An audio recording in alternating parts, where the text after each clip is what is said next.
So, good morning, everyone. As you know, our syllabus is complete and we are revising the chapters of term 3. And इस term में हमने आपने एक chapter CET में कर चुके हो and the chapter 13 fun with magnets वो हम ऑलरेडी डिस्कस कर चुके हैं. Now the third chapter of this term that is chapter 14 water. आज हम इसको एक बार रिवाइज करेंगे कि इस चैप्टर में हमने अर्लियर क्या क्या पढ़ा था. तो सबसे पहले इस चैप्टर में आपके पास वाटर का कंसेप्ट आया था कि वाटर है क्या और वाटर के यूजेस क्या है. तो आप ये बुक में इसमें लिखा हुआ है कि आप जितना पानी यूज़ करते हो घर में, तो सपोज एक दिन के लिए आपकी पूरी फैमिली को ओनली 1 बकेट पानी मिले. ठीक है, पूरी फैमिली को 1 बकेट पानी में से ही सब सारे काम करने हैं अपने daily activities. For example drinking, washing hands, brushing teeth, bathing, cooking, watering plants, जो भी सारी एक्टिविटीज़ आप नॉर्मल रूटीन में करते हो वो आपको एक ही बकेट से करनी है और वो भी पूरी फैमिली को. तो that is very difficult and that is very, we can say, horrible situation for all of us कि हम ऐसा नहीं कर सकते. तो water is very much important for use. तो वाटर को सेव करना भी उतना ही ज़रूरी है जितना यूज़ करना ज़रूरी है. तो आप कितना पानी यूज़ करते हो? यहाँ पे एक घर का एक दिन का डाटा गिवन है कि वो कितना पानी यूज़ करते हैं फॉर डिफरेंट डेली एक्टिविटीज़. सबसे पहले बात है शावर्स एंड बाथ्स की 35%, toilet flushing 30%, laundry 20%, then kitchen and drinking के लिए 10%, क्लीनिंग के लिए 5%. तो ये एक घर का कि परसेंटेज में गिवन है कि कितना पानी एक घर में यूज़ होता है. Like you are living in Punjab, मैंने आपको पहले भी बताया था कि हमारे एरिया में बहुत कम पानी की प्रॉब्लम है. We get enough and plenty amount of water in daily. इसलिए हमें आदत है उस पानी को बहुत खुले से यूज़ करने की. वी इवन डोंट केयर कि हम कितना पानी वेस्ट कर रहे हैं साथ में. तो बहुत सारी एक्टिविटीज़ में पानी यूज़ होता है. But think of that areas but जहाँ पे पानी बिल्कुल नहीं आता, जहाँ पे अब आज भी 2 to 3 किलोमीटर्स पैदल जाना पड़ता है पानी को लेने के लिए. तो ऐसे प्लेसेस में पानी को ऑब्टेन करना, लेना, it is very tough task. तो एक या दो मेंबर्स होंगे फैमिली के, वो तो सारा दिन पानी को ही लाने में लगे रहेंगे. तो can you imagine your situation like this कि अगर आपको ऐसा करना पड़े तो बहुत ये डरावनी सिचुएशन है. तो ऐसी डरावनी सिचुएशंस में बहुत सारे जो लोग हैं इंडिया के वो जी रहे हैं. दैट मीन्स आपको भी थोड़ा सा sympathy and you have to be empathize toward this people कि वो पीपल कैसे सरवाइव कर रहे हैं. डेली यूज़ के साथ-साथ जो वाटर है हमारा वो लार्ज जो बड़े स्केल पे हम एग्रीकल्चर के क्रॉप्स की जो प्रोडक्शन होती है, दैट मीन्स इरिगेशन के लिए हम वाटर यूज़ करते हैं. तो नॉर्मली तो आपके, इफ़ आई आस्क यू कि आपको पानी कहाँ से मिलता है, ठीक है? नॉर्मली यू विल से हमने टैप ऑन की और पानी लिया वहाँ से, ओके. बट एक्चुअली जो अल्टीमेट सोर्स है वाटर का, जो आपके घरों में टैप में भी वाटर आ रहा है, that is getting from some lake और रिवर. वो भी एक किसी रिवर और लेक से आ रहा होगा. और जो हमारे एरिया की म्युनिसिपल कॉरपोरेशंस हैं या वाटर बोर्ड हैं, वो आगे उस पानी को फिल्टर करके सप्लाई करते हैं to each and every area of the town. Okay, so the different sources of water are there. Suppose lake है, स्ट्रीम है, ओशन है. Ocean is also a source of water but we can not use the ocean water as such. हम पीने के लिए उसको use नहीं कर सकते. अब जैसे मैंने ओशन, आपको पता है कि हमारा जो लार्ज पोर्शन ऑफ अर्थ है that is covered with water. ठीक है, 71% of earth surface is covered with water. तो इतना सारा पानी है, इतना ट्रमेंडस अमाउंट ऑफ वाटर हमारे पास है. I am saying 71% is covered with water. तो हमारे पास तो पानी कभी खत्म ही नहीं होना चाहिए. तो why I am telling this again and again कि हमें अलार्म रहना चाहिए, हमें बहुत वी कैन से केयरफुल रहना चाहिए पानी को लेकर. रीज़न बीइंग कि जो पीने लायक पानी है, वैसे तो पानी बहुत सारा है, बट जो ड्रिंकेबल वाटर है, पोर्टेबल वाटर है, it is very less in amount. वो हमारे पास बहुत कम है. तो यहाँ पे एक फेमस कॉट गिवन है, that is water water everywhere nor any drop to drink. That is very deep quote, that आप कहते हो कि अर्थ का 71% surface is covered with water, तो water and water is everywhere, तो सब जगह ही पानी है, but nor any drop to drink, पीने के लिए एक ड्रॉप भी नहीं बचा। दैट मीन्स कि हमारे पास बहुत सारा पानी है, I am not denying this fact कि पानी नहीं है, बट जो पोर्टेबल वाटर है, that usable form of water, वो हमारे पास बहुत कम है। इसलिए ही हमें केयरफुल एंड बहुत आराम से पानी को, बहुत सोच समझ के वाइजली पानी को यूज करना चाहिए। Next concept is the water cycle. Water cycle का प्रोसेस आपने लोअर क्लासेस में भी पढ़ा होगा।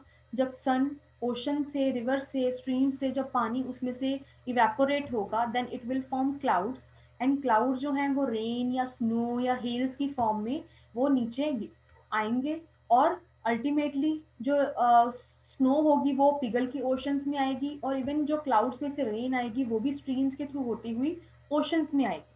दैट मीन्स ओशन दोबारा से फिल हो जाएगा। तो पहले ओशन से ही इवेपोरेशन हुआ, उसके बाद दोबारा से पानी ओशन में ही आ गया। तो ऐसे जो साइकिल को बोला जाता है वाटर साइकिल। तो वाटर साइकिल के बेसिकली हमने 3 पार्ट पढ़ने हैं जो हमने डिटेल से पढ़ने हैं। सबसे जो फर्स्ट स्टेप है वाटर साइकिल का, that is evaporation, that is disappearing trick of water. Now आपने मे बी आप देख सकते हो सड़कों पे चलते चलते small patches of water will be there. Suppose जहाँ पे रेन हुई है वहाँ पे आपको स्मॉल स्मॉल पैचेस दिखेंगे वाटर के, बट आफ्टर 10 मिनट्स और 5 मिनट्स, जितने मर्जी टाइम बाद आप देखोगे कि वहाँ पे कुछ जो पानी था वो कम हो गया होगा। फिर आप और कुछ टाइम बाद देखोगे तो वहाँ पे सिर्फ एक पैच रह जाएगा वाटर का, एंड उससे भी आप थोड़े टाइम बाद देखोगे, देन यू कैन सी कि वहाँ पे बिल्कुल ड्राई ज़मीन है, वहाँ पे पानी है ही नहीं। तो what happens there, sunlight is the important source of heat. जो सन की हीट है वो जब वाटर पे पड़ेगी, then water will get evaporated. Okay, and now what is evaporation? The conversion of water vapours or gaseous state of water into liquid state, or changing of water vapors into water. This process is sorry, the change of water into water vapors, that is known as evaporation. जब water liquid state में से अपने gaseous state में change हो जाएगा, that process is known as evaporation. So evaporation is occurring है जब sunlight इस water पे पड़ी, then what happens कि जो water है वो vapor की form में convert हो गया, and that process is known as evaporation. उसके बाद आपके पास और भी एग्जांपल्स गिवन है। फॉर एग्जांपल कि जब आप क्लोथ्स को ड्राई करने के लिए अंडर द सन आप जब डालोगे, then what happens after 2 to 3 hours, you can see आपके जो कपड़े हैं वो बिल्कुल ड्राई होंगे। उसमें से पानी कहाँ गया? उसमें से पानी कहाँ गया? सनलाइट की वजह से वो पानी इवेपोरेट हो गया। नेक्स्ट आपकी जो एक्टिविटी भी है बुक में, इसमें किया क्या है, एक आपने सेम प्लेट्स ली हैं, उन सेम प्लेट्स ने सेम अमाउंट ऑफ वाटर लिया है। Say 100 ml of water we have taken in both the we can say tray और प्लेट। उसके बाद हमने एक प्लेट को सन के अंदर सन की धूप में रखा, और एक प्लेट को हमने घर के अंदर शैडो में रखा। तो after suppose 1 hour we observe, दोनों का हमने वाटर का लेवल चेक करना है। तो वाटर का लेवल अगर यहाँ पे 100 ml था तो फॉर एग्जांपल यहाँ पे 70 ml रह जाएगा, और अगर यहाँ पे 100 ml था तो यहाँ पे सिर्फ 90 ml water will be there. मतलब अगर दोनों plates equal amount of water रखा है, बट सन की हीट के कारण जो बाहर का पानी है वो जल्दी से इवेपोरेट हो जाएगा, एज कंपेयर टू जो हमने शेड में रखी है ट्रे, उसके वाटर के कंपैरेटिवली वो जल्दी इवेपोरेट हो जाएगा। अब 100 का यहाँ पे भी 90 रहा। ऐसे नहीं कि इवेपोरेशन अक्कर सन के बिना नहीं हो रही, सन के बिना भी अक्कर हो रही है, बिकॉज जो ब्लोइंग विंड है अपने साथ वो पानी की ड्रॉपलेट्स को उड़ा के ले जाएंगी। तो थोड़ा सा इवेपोरेशन तो इसमें भी होगा, बट सन की प्रेजेंस में जो इवेपोरेशन का प्रोसेस है वो और ज़्यादा फास्ट हो जाएगा। ओके, सो एक तो ये वे है जो आप कपड़े सुखाते हो या जो सड़कों पे पानी है, एक वहाँ से पानी इवेपोरेट होगा। और दूसरा है कि ओशंस, बड़े बड़े रिवर्स होती हैं, ऑब्वियसली बहुत पानी है, उस पर भी सनलाइट पड़ती है, तो वहाँ से क्या होगा, वहाँ से भी इवेपोरेशन प्रोसेस अक्कर होगा। और आपने लास्ट चैप्टर में ये भी पढ़ा होगा, evaporation of sea water will give us salt. तो आपको पता है कि ओनली वाटर जो है वो कन्वर्ट होता है इनटू वाटर वेपर, बट जो इसके बीच में मिक्स्ड सॉल्ट होता है वो कभी भी इवेपोरेट नहीं होता। जब वाटर इवेपोरेट हो जाएगा तो नीचे क्या बचेगा, सॉल्ट। तो सॉल्ट की प्रिपरेशन इसी वे से होती है, by evaporation of we can say ocean water to get salt. And ऐसे नहीं कि हम एज सच यूज कर सकते हैं, बहुत सारे फिल्ट्रेशन प्रोसेस से इसको पास करना पड़ेगा, then we got the real salt. एक और वे से जो वाटर है वो इवेपोरेट हो रहा है, and this process is known as transpiration. तो ट्रांसपीरेशन क्या प्रोसेस होता है, आपको पता है कि जो ground water is present below the ground, underground water, उस पानी को रूट्स एब्जॉर्ब करती हैं और उसको स्टेम के थ्रू पूरे पार्ट्स ऑफ प्लांट्स में पहुंचा देती हैं। And you know water is very important component for photosynthesis also. तो जो भी पानी अब जाएगा, there would be some extra amount of water, जो एक्सेस वाटर होगा वो रिमूव हो जाएगा by the action of sun. जब हीट उस पर पड़ेगी, सन पड़ेगी, जो एक्स्ट्रा वाटर होगा that will get evaporated, and this process is known as transpiration. So इससे भी बहुत सारा पानी लूज होता है, and it is being given in a bubble that how much water is lost through transpiration by wheat plants. Someone have asked this question, तो उसके answer में लिखा हुआ है कि 1 kilogram of wheat, okay, 1 kilogram जो व्हीट मिलती है, अगर हम उसकी क्रॉपिंग को देखें तो 500 लीटर्स ऑफ वाटर, ओके, रफली सोइंग से लेके हार्वेस्टिंग तक एक 1 kg वीट के लिए 500 लीटर्स ऑफ वाटर जो है वो ट्रांसपीरेशन के थ्रू, इवेपोरेशन के थ्रू वहां से लूज हो जाता है। दैट मीन्स कि अगर 1 kg के लिए 500 लीटर, एंड आप सोच सकते हो कि हमारे इंडिया में कितने kgs of rice of wheat उगाई जाती है, तो very huge amount of water is being evaporated through the process of transpiration. So ये तो हमारा फर्स्ट स्टेप हो गया कि वाटर साइकिल का फर्स्ट स्टेप इज इवेपोरेशन हो गया। अब now the next question arises कि वो पानी जो वाटर वेपर्स थे अब वो कहाँ गए। हमने कह दिया कि water to water vapours change हो गए, बट वो कहाँ गए सारे। सो दिस प्रोसेस अब हम पढ़ेंगे how the clouds are formed, and clouds are formed by the process of condensation. Evaporation का एग्जैक्ट ऑपोजिट इज कंडेंसेशन, जो पहले हमने पढ़ा that is from liquid to gas. अब हम पढ़ेंगे गैस टू लिक्विड। अब जो वी कैन से जो वेपर्स होंगे अगर वो अगेन वाटर में कन्वर्ट हो जाएं, this process is known as condensation. तो कंडेंसेशन आप डेली लाइफ में भी देखने को आपको मिलती है। फॉर एग्जाम्पल आपने एक ग्लास लिया, okay, you have taken a simple glass, तो उस ग्लास में अगर आपने ठंडा पानी डाल दिया, एकदम से क्या होगा, आपका ग्लास बाहर से ड्राई होगा पहले, जब आपने एकदम से उसमें उसमें ठंडा पानी डाल दिया, देन आपको उसकी सरफेस के बाहर भी कुछ वाटर ड्रॉपलेट्स देखने को मिलती हैं, ओके, उसके बाहर भी आपको वाटर ड्रॉपलेट्स देखने को मिलेंगी। दैट मीन्स कि which process is occurring in this. So इसमें कौन सा प्रोसेस हो रहा है, कंडेंसेशन। एक्चुअली व्हाट हैपेंस, आपको पता है हमारी एयर में वाटर वेपर्स हमेशा प्रेजेंट रहते हैं, तो जब भी आपने ठंडा पानी एकदम से डाला, जो ग्लास के आसपास जो भी वाटर के मॉलिक्यूल्स थे, वाटर की ड्रॉपलेट्स थी जो एयर में मिक्स थी, वो एकदम से उनका टेम्परेचर लो हो जाएगा। जब टेम्परेचर कम हो जाएगा obviously condensation process will occur, जो वेपर्स होंगे वो लिक्विड फॉर्म में कन्वर्ट हो जाएंगे, और लिक्विड फॉर्म में कन्वर्ट होके वो ग्लास के जो सरफेस पे आके ठहर जाएंगे। तो इसलिए आपको जो ग्लास है वो आपको आपको बाहर से वेट लगेगा।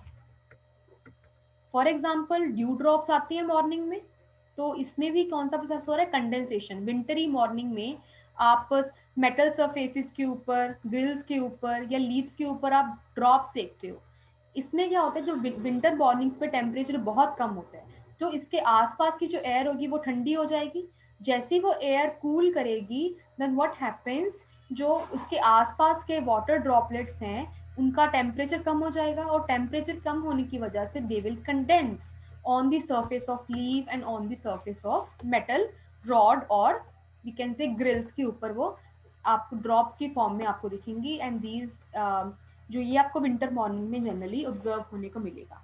तो बहुत सारी एग्जांपल्स के बाद now the main topic is how the clouds are formed.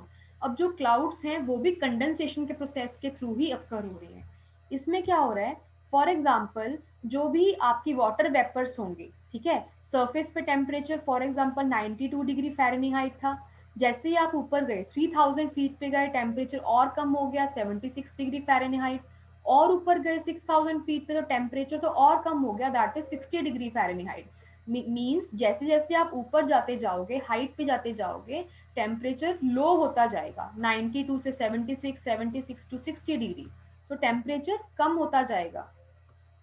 That means what happen, जो वाटर वेपर्स होंगे, जो ऑब्वियसली जो हमने पहले प्रोसेस से वाटर वेपर्स पढ़े थे कि लिक्विड से वेपर्स चेंज हो रहे हैं, तो जो लिक्विड से वेपर्स चेंज होंगे जब वो ऊपर की तरफ जाएंगे तो टेम्परेचर लो हो जाएगा। अब जहाँ पे टेम्परेचर लो हो जाएगा, जो वो वाटर ड्रॉपलेट्स हैं वो क्या होंगी, वो वाटर की फॉर्म में चेंज हो जाएगी bye the process of condensation. अब कंडेंस होने की वजह से जो वाटर ड्रॉपलेट्स हैं they will form a group together. अब जो ग्रुप बन जाएगा वाटर ड्रॉपलेट्स का, आपको देखने में क्या लगेगा कि वो क्लाउड्स हैं। Okay, this is how the clouds are formed. Next, आपने फॉग भी देखी होगी विंटर मॉर्निंग्स में, अभी सीजन आएगा आफ्टर 10 और 15 डेज, आप देखोगे कि सुबह सुबह फॉग है, रात को भी फॉग है, रात को एंड सुबह को टेम्परेचर बहुत लो हो जाता है। तो टेम्परेचर लो होने की वजह से जो एयर में प्रेजेंट वाटर है, they it will convert to water vapour, जो वाटर वेपर्स हैं they will convert to water due to the process of condensation, उसकी वजह से आपको फॉग दिखेगी। Next, now third process of water cycle, कि जब क्लाउड्स तो बन गए, अब वाटर ड्रॉपलेट्स जो हैं वो क्या होंगी, वो एक टाइम पे आके बहुत हैवी हो जाएंगी, क्योंकि वो ऐसे मिलते जाएंगी, एक टाइम पे आके वो बहुत हैवी हो जाती हैं और वो अपने वेट को नहीं संभाल सकती, और इवन ग्रेविटी के कारण वो नीचे की तरफ फॉल करना शुरू कर जाएंगी। क्लाउड्स क्या है, एक तरह का ग्रुप है वाटर ड्रॉपलेट्स का, when they become heavy they will come down in the form of rain, और अगर अगर माउंटेन रीजन पे है then it will come down in the form of hail and snow. तो क्योंकि जब भी जैसे ही वो रेन ड्रॉप्स नीचे की तरफ आएंगी, टेम्परेचर इतना लो होगा माउंटेन रीजन्स पे दैट दे विल बिकम, वो स्नो में कन्वर्ट हो जाएंगी, वो जम जाएंगी वाटर ड्रॉप्स और वो स्नो की फॉर्म में नीचे आती हैं। So this is how rain और snow comes. So this was all about the water cycle.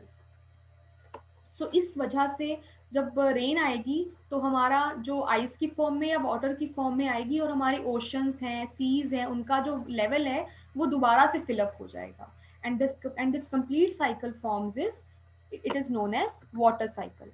और वाटर साइकिल से क्या होगा, आपको पता है जो हमारी सॉइल है it is porous in nature. Porous means उसमें small small we can say holes होते हैं, उससे जो पानी होगा वो नीचे धीरे धीरे सीप इन करता जाएगा। जैसे वो नीचे जाता जाएगा वो हमारा ग्राउंड वाटर, जो अंडरग्राउंड वाटर है, वो भी रिफिल होता जाएगा। सो रेन के बहुत सारे बेनिफिट हैं, बट अगर रेन एक जगह पे बहुत ज़्यादा हो जाए, excess amount of rain is there, then what will happen, obviously floods will come. ठीक है, उस जगह पे फ्लड आ जाएंगे तो वहाँ की प्रॉपर्टी भी लॉस होगी, वहाँ पे ह्यूमन भी लॉस होगे, एनिमल्स का भी लॉस होगा, उनकी लाइफ जाएगी, उनकी प्रॉपर्टी लॉस होगी। वहाँ पे सॉइल इरोजन अक्कर हो जाएगा। सॉइल इरोजन क्या होता है, removal of the top soil. And आपको पता है कि टॉप सॉइल सबसे ज़्यादा फर्टाइल सॉइल, जो फर्टाइल पार्ट है सॉइल का, वो टॉप सॉइल होती है, जिसमें क्रॉप्स की वी कैन से क्रॉप्स जो हैं वो अच्छे से ग्रो करती हैं। बट जब फ्लड्स आ जाएंगे तो ऊपर वाली लेयर है जो सॉइल की, वो भी साथ में बह जाएगी। अब व्हाट विल हैपन, जो स्नो है वो सॉरी जो सॉइल है वो अल्टीमेटली अगर लगातार ऐसे होता जाए तो उसमें से फर्टिलिटी बिल्कुल कम हो जाएगी, अल्टीमेटली इट विल बिकम बैरन, वो बिल्कुल बैरन हो जाएगी। तो दिस इज हाउ व्हेन जो रेन बहुत हैवीली हो। बट कई जगह पे रेन अगर लॉन्ग टाइम के लिए अक्कर हो ही ना, बहुत लंबे टाइम के लिए, बहुत टाइम से वी कैन से 1 साल से 5 साल से रेन हुई नहीं है, तो ऐसे एरियाज में क्या होगा, सन जो है वो तो अपनी हीट देगा ही, उससे जो सॉइल के जो ऑलरेडी प्रेजेंट वाटर था वो तो क्या होगा, वो इवेपोरेशन के थ्रू लूज होता ही जाएगा। तो सॉइल का जो वाटर है वो तो खत्म हो रहा है, बट रेन अक्कर हो नहीं रही, तो रेन तो आ ही नहीं रही, तो वो वाटर का लेवल, जो ग्राउंड वाटर का लेवल है वो कम होता जाएगा, अल्टीमेटली वो बिल्कुल खत्म हो जाएगा। और जो सॉइल है, जो लैंड है हमारी, व्हाट विल हैपन कि वहां पे ड्रॉट आ जाएगा। और ऐसे जो प्लेसेस पे ड्रॉट आएगा तो क्या क्या हार्मफुल इफेक्ट्स होंगे। एक तो वहाँ पे फूड नहीं मिलेगा प्रॉपरली बिकॉज क्रॉप्स नहीं उगेंगी, ठीक है। ह्यूमंस को, एनिमल्स को प्रॉपर लाइवलीहुड नहीं मिलेगा। अगर उनको प्रॉपर रिसोर्सेज नहीं मिलेंगे, उनको खाने के लिए प्रॉपर फूड नहीं मिलेगा, then they will migrate towards the big cities. वो बड़ी सिटीज़ में, बड़े टाउन्स में माइग्रेट कर जाएंगे, तो वहाँ पे जाके भी स्ट्रेस हो जाएगा बिकॉज वहाँ की पॉपुलेशन ज़्यादा हो जाएगी। तो अल्टीमेटली बहुत हार्मफुल इफेक्ट्स हैं इस चीज़ के भी। तो रेन का ज़्यादा होना भी एंड रेन का कम होना भी हमारे लिए it is harmful.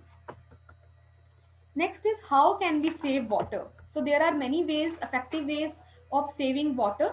Like you can use a bucket of water की यूज करने की बजाय आप स्प्रिंकलर यूज करो अपने प्लांट्स को वाटर करने के लिए। अगर कोई लीकेज है घर में तो इमीडिएटली रिपेयर करवाओ उसे, ताकि जो वाटर है वो एक्सेस अमाउंट में लीक ना हो।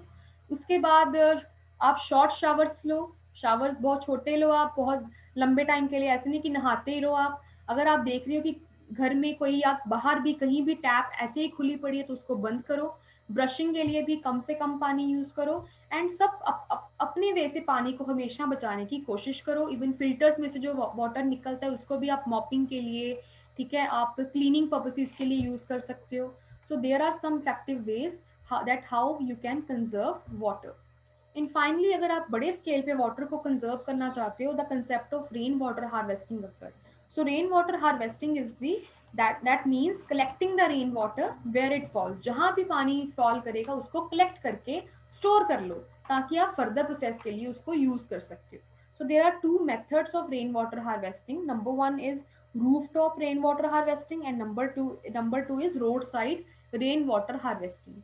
तो रूफटॉप क्या होगा, नाम से क्लियर हो रहा है, घर के रूफ पे ऐसे क्या किया जाता है, टैंक्स लगा दिए जाते हैं। जो भी जब भी रेन होगी तो उस टैंक्स में वाटर कलेक्ट होगा through different pipes, network of pipes are there, तो वो डिफरेंट पर्पसेस के लिए हम यूज कर सकते हैं।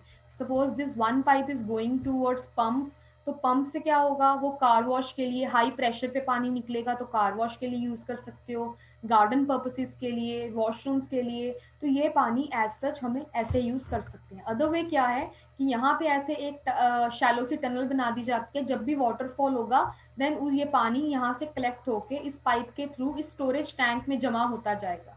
तो आप कोई और पर्पस के लिए उस पानी को यूज कर सकते हो। Road side rain water harvesting means roads के आप साइड पे थोड़ा सा लो लाइंग एरिया, जैसे थोड़ी सी रोड ऊंची होगी और थोड़ा सा उससे नीचे ढलान की तरफ आप ऐसे वी कैन से पाथ बना सकते हो, थोड़े से shallow path will be there.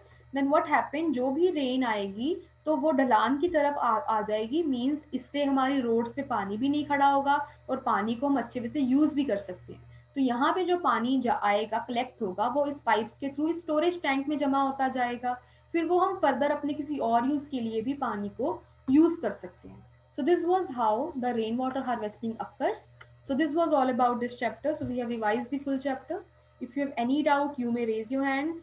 And I have a Google form also. So yes, please raise your hand if you have any doubt.